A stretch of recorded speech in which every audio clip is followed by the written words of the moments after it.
Hello friends, आज की video में हम एक बहुत ही इम्पॉर्टेंट टॉपिक कवर करेंगे जिसका नाम है चार्टर एक्ट ऑफ 1853। इससे पहले चार्टर एक्ट ऑफ 1833 आया था और क्योंकि ब्रिटिश गवर्नमेंट ने ये चार्टर ईस्ट इंडिया कंपनी को 20 सालों के लिए दिया था, इसीलिए नेक्स्ट चार्टर 1853 में आया जिसे कहा गया चार्टर एक्ट ऑफ 1853। इसी चार्टर को हम आज डिस्कस करने वाले हैं। जैसा कि हमने पुराने सभी चार्टर एक्ट को समझा, चार्टर एक्ट ऑफ 1853 को भी हम 6 मेन हेडिंग्स में समझेंगे। First is monopoly of trade, second control of company, third administration, fourth provincial legislation, fifth revenue and sixth central legislation. लेकिन चार्टर एक्ट 1833 में ब्रिटिश गवर्नमेंट ने ईस्ट इंडिया कंपनी की trade monopoly पूरी तरह से ख़त्म कर दी थी।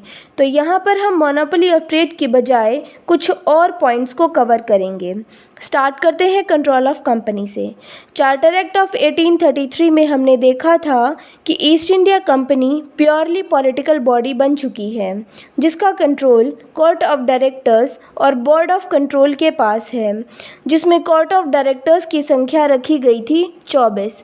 चार्टर एक्ट ऑफ 1853 में चेंज ये किया गया कि कोर्ट ऑफ डायरेक्टर्स की संख्या को घटाकर अब 18 कर दिया गया था और साथ ही साथ ये भी कहा गया कि इन 18 कोर्ट ऑफ डायरेक्टर्स में से 6 को ब्रिटिश क्राउन द्वारा नॉमिनेट किया जाएगा। अब हुआ क्या कि पिछले चार्टर एक्ट और इस चार्टर एक्ट के बीच यानी साल 1833 और 1853 के बीच इंडिया में ईस्ट इंडिया कंपनी की टेरिटरीज़ बहुत ज़्यादा बढ़ गई। सिंध और पंजाब अब ईस्ट इंडिया कंपनी की टेरिटरीज़ के पार्ट बन चुके थे। इसके अलावा लॉर्ड डलहौजी ने डॉक्टराइन ऑफ लैब्स लगाकर बहुत सारे राज्यों को भी एनेक्स कर लिया था। तो ब्रिटिश गवर्नमेंट को इसका अंदाज़ा था कि इतनी बड़ी टेरिटरीज़ को बेटर वे में एडमिनिस्टर करने के लिए नई प्रोविंसेस और प्रेसिडेंसीज बनाने की ज़रूरत पड़ेगी। इसीलिए चार्टर एक्ट ऑफ 1853 में कोर्ट ऑफ डायरेक्टर्स को नई प्रोविंसेस और प्रेसिडेंसीज बनाने की पावर दी गई। तो ये थे चेंजेस जो कंट्रोल ऑफ कंपनी में किए गए। अब देखते हैं कि एडमिनिस्ट्रेशन से रिलेटेड क्या क्या चेंजेस किए गए। आपको तो पता ही है कि चार्टर एक्ट ऑफ 1833 में बंगाल प्रेसिडेंसी के गवर्नर को गवर्नर जनरल ऑफ इंडिया बना दिया गया था और गवर्नर जनरल को एक 4 मेंबर्स की एग्जीक्यूटिव काउंसिल दी गई थी, जिसमें जो 4th मेंबर था वो तो एक लॉ मेंबर ही हुआ करता था। अब प्रॉब्लम ये थी कि ईस्ट इंडिया कंपनी के टेरिटोरियल एरिया को बहुत ज़्यादा तेज़ी से बढ़ने की वजह से गवर्नर जनरल ऑफ इंडिया का काम जो है वो भी काफ़ी ज़्यादा बढ़ गया था। इसीलिए चार्टर एक्ट ऑफ 1853 में एक चेंज ये भी किया गया कि अब बंगाल प्रेसिडेंसी के लिए अलग से एक गवर्नर नियुक्त किया गया और सभी प्रेसिडेंसीज़ के गवर्नर्स को अब गवर्नर जनरल को ही रिपोर्ट करना पड़ेगा। वो तो पहले से ही था, बस अब एक नया गवर्नर और ऐड हो जाएगा। इसी के साथ साथ लॉ मेंबर को भी अब एक फुल मेंबर माना गया। इसे भी राइट टू वोट दे दिया गया और क्योंकि आपको याद होगा कि चार्टर एक्ट ऑफ 1833 में लॉ मेंबर को एग्जीक्यूटिव काउंसिल का पार्ट तो माना जा रहा था, लेकिन उसको किसी भी बिल पर वोट करने का अधिकार नहीं था। इसके अलावा एडमिनिस्ट्रेशन से रिलेटेड एक बड़ा चेंज हुआ। चार्टर एक्ट ऑफ 1853 ने सिविल सर्वेंट्स की भर्ती के लिए हर साल एक ओपन कंपटीशन इंट्रोड्यूस किया जिसमें इंडियंस को भी कॉम्पीट करना अलाउड था। अब इसमें ख़ास बात ये थी कि सिविल सर्वेंट्स के लिए पहले कोई भी एग्ज़ाम नहीं हुआ करता था। कोर्ट ऑफ डायरेक्टर्स जो हैं वो सिविल सर्वेंट्स को नॉमिनेट कर दिया करते थे और इस कंपटीशन के ज़रिए कॉन्विनेंटेड सिविल सर्विसेज ओपन हो गई और अनकॉन्विनेंटेड सिविल सर्विसेज तो इंडियंस के लिए पहले से ही ओपन थी। इंडियंस पहले से ही उसमें काम कर रहे थे।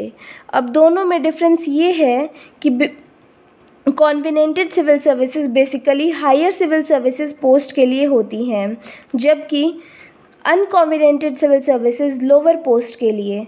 तो ये थे वो चेंजेस जो चार्टर एक्ट ऑफ 1853 के थ्रू एडमिनिस्ट्रेशन में हुए। अब देखते हैं कि सेंट्रल लेजिस्लेशन में कोई चेंजेस हुए कि नहीं।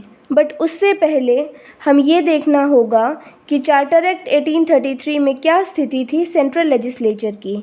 चार्टर एक्ट ऑफ 1833 में हमने देखा था कि गवर्नर जनरल, उसकी एग्जीक्यूटिव काउंसिल और कमांडर इन चीफ, ये 6 लोग मिलकर लॉज बनाते थे और ये ही इम्प्लीमेंट भी करते थे।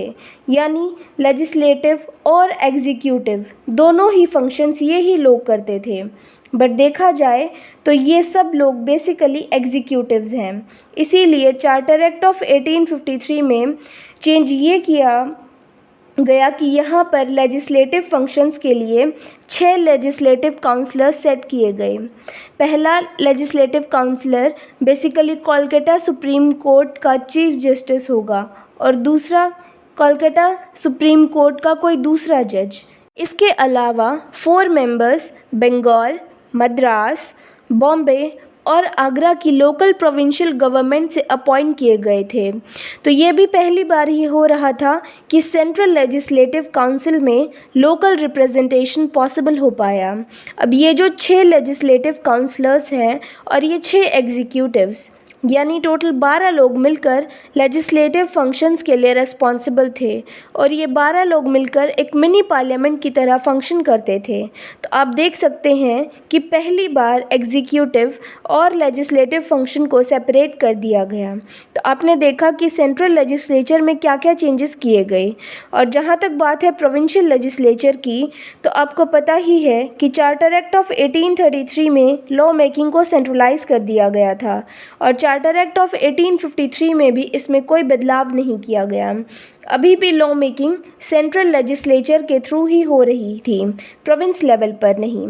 मतलब सिंपली बोल सकते हैं कि प्रोविंशियल एग्जिस्ट ही नहीं कर रहा था। अब देखते हैं रेवेन्यू को। रेवेन्यू से related actually charter act of 1853 में कोई चेंजेस नहीं किए गए थे। जैसा कि आपने चार्टर एक्ट ऑफ 1833 में देखा था कि ईस्ट इंडिया कंपनी के जितने भी ब्रिटिश पोजेशंस थे इंडिया में, उसके अलावा जो सॉल्ट टैक्स है, यानी 2 सोर्सेज थे और ये कंटिन्यू रहा। अब बात करते हैं कुछ और पॉइंट्स की। आपको पता है कि इससे पहले जो भी चार्टर एक्ट्स थे उनमें एक टाइम लिमिट दी गई थी, जैसा कि चार्टर एक्ट ऑफ 1833 में। ये चार्टर ब्रिटिश गवर्नमेंट ने ईस्ट इंडिया कंपनी को 20 सालों के लिए दिया था, जबकि चार्टर एक्ट 1853 में ऐसा कोई भी डेट मेंशन नहीं की गई थी।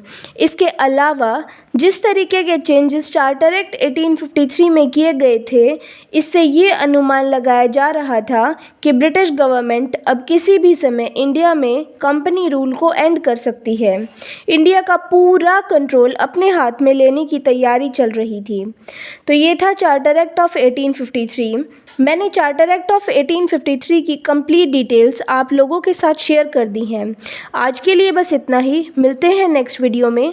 तब तक के लिए if you like this video, hit on the like button, share and subscribe to my channel Creative Plans. Thanks for watching.